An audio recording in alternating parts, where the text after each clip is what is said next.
Alors j'avais prévu d'introduire, j'avais fait une petite introduction de cette session artistique, mais je vais la zapper je vais laisser la place à une petite surprise, une présentation d'une exposition intitulée Cosmicomics, et je vais de suite laisser la parole à Jean-Marc Lévy-Leblond. Il présentera cette exposition bien mieux que moi, puisque c'est la sienne. Merci. Merci beaucoup. Vous m'entendez bien là? C'est bon? Oui, je suis désolé de ma position d'intrus dans ce colloque, que j'aurais bien voulu pouvoir suivre, éventuellement y participer, mais je ne pouvais pas rater l'occasion de la coïncidence entre cette rencontre, qui va durer 3 jours, en espérant qu'elles vous laisseront un peu le temps d'aller voir cette exposition que j'ai appelée Cosmic Comics et qui a lieu du 5 novembre au 18 décembre, donc en particulier dans les 3 jours qui viennent, qui se passe à la galerie des Grands Bains-Douches de la Plaine, c'est-à-dire sur la place Jean Jaurès, qui n'est pas si loin que ça, c'est 20-25 minutes à pied. J'espère que vous aurez le temps d'y passer. J'aurais souhaité que vous puissiez participer, mais là, vu le temps, ça ne va pas être possible, à une rencontre que nous organisons ce soir à 18h, donc tout à l'heure, nous étions encore en train de discuter, une rencontre avec quelques performances, des échanges entre artistes et scientifiques. Donc désolé, vous n'aurez pas sans doute la possibilité de participer. Alors juste 2 mots sur cette exposition. D'où vient son nom? Eh bien, son nom a été inspiré en fait par un ouvrage.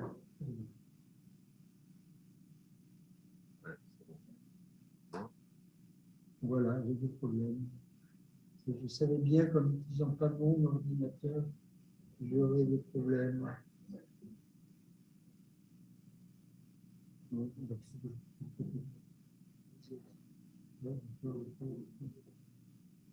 Voilà, c'est bon.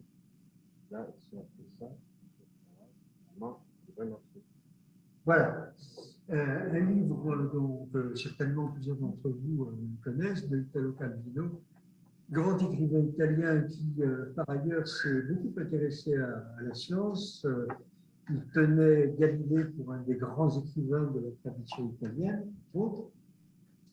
Il a écrit un certain nombre de récits qui sont des récits burlesques sur la cosmologie que je vous recommande très vivement et qui s'appelle Cosmic Comics, traduit en français. Et il présente ce livre de la façon. Non,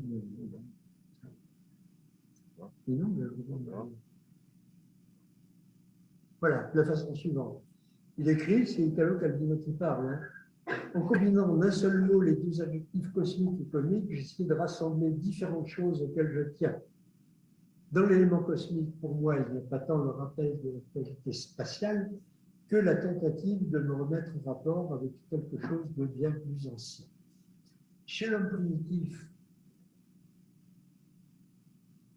et chez les classiques, le sens cosmique était l'attitude la plus naturelle.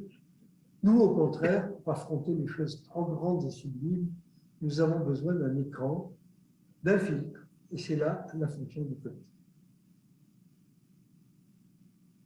Pour parvenir à penser des thèmes si importants, on doit faire semblant de plaisanter et même atteindre une telle légèreté d'esprit que l'on réussisse à en plaisanter vraiment. C'est l'unique façon de se rapprocher d'une pensée à l'échelle cosmique. Et mon intérêt pour l'art contemporain m'a amené à essayer de mettre en évidence cette pensée de Calvino chez un certain nombre d'artistes, donc à organiser cette exposition dont je vais vous montrer un bref échantillon, qui ne va pas être très long. Alors, d'une part, cette exposition a donné lieu à un numéro spécial de notre revue Alliage, certains d'entre vous doivent la connaître, qui est paru l'an dernier, mais parce qu'à cette époque, on pensait que l'exposition aurait lieu au printemps 2021 et pour des raisons que vous connaissez, elle a été reportée. Vous trouverez dedans, si vous ne pouvez pas voir l'exposition, vous pouvez vous procurer la revue et vous y trouverez ce qui sert de catalogue à l'exposition avec les œuvres des différents artistes. Celle qui sert de couverture est due à un artiste qui s'appelle Évariste Richer et qui s'appelle Météore. Est-ce que certains d'entre vous ont une idée de ce que ça représente vraiment? Certainement pas un météore, évidemment. En fait, c'est une trace de chewing-gum écrasée sur un trottoir. Et donc, c'est un peu emblématique de ce thème de l'exposition, c'est prendre un peu de recul, avoir un peu d'ironie, cesser de se laisser totalement animé par l'admiration incroyable que nous pouvons avoir pour les superbes photos que nous envoie Hubble, etc. Et pouvoir s'y nourrir, du moins sourire d'un certain nombre d'idées, d'images qui nous viennent du cosmos. Alors en voici quelques-unes.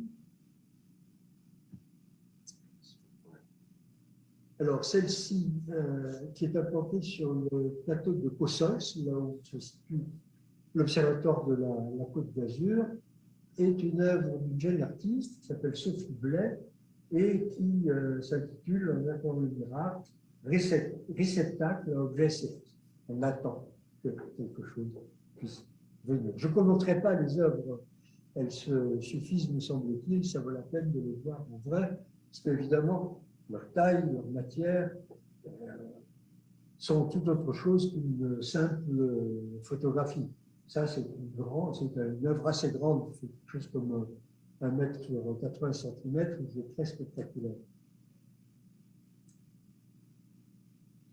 Celle-là est aussi une œuvre d'une artiste qui s'appelle Caroline Chaland-Belval, qui est un voile de Véronique, par évidemment analogie avec le voile de Véronique de la tradition religieuse, dans lequel elle superpose une planisphère céleste que vous voyez en arrière-plan, sur un voile de soie, avec des traces de doigts, peut-on toucher le cosmos. Alors celle-ci qui ne rentre pas tellement sur l'écran, il faut que vous voyez, est-ce que vous voyez bien qu'il y a au premier plan en bas sur la droite une zone plus noire qui représente simplement une colline, une zone terrestre, et ce Y qui est écrit dans le ciel est en fait écrit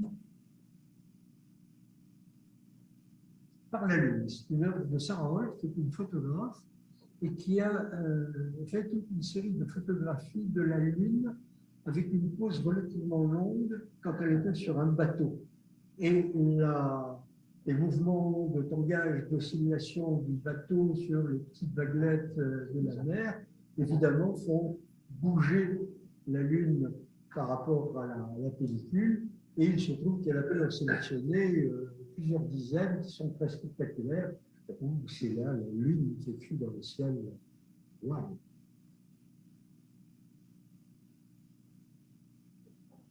Pardon? Et non, la Lune n'a pas écrit la réponse. C'est une bonne question. Peut-être que Saint-Roch n'a pas attendu assez longtemps. Je vais lui suggérer qu'il le fasse. Bon, ça, c'est assez simple. C'est le Rodolphe de Nonnet. C'est simplement un hommage à Copernic. Donc, des orbes célestes emboîtés, mais représentés par une série d'objets matériels relativement communs.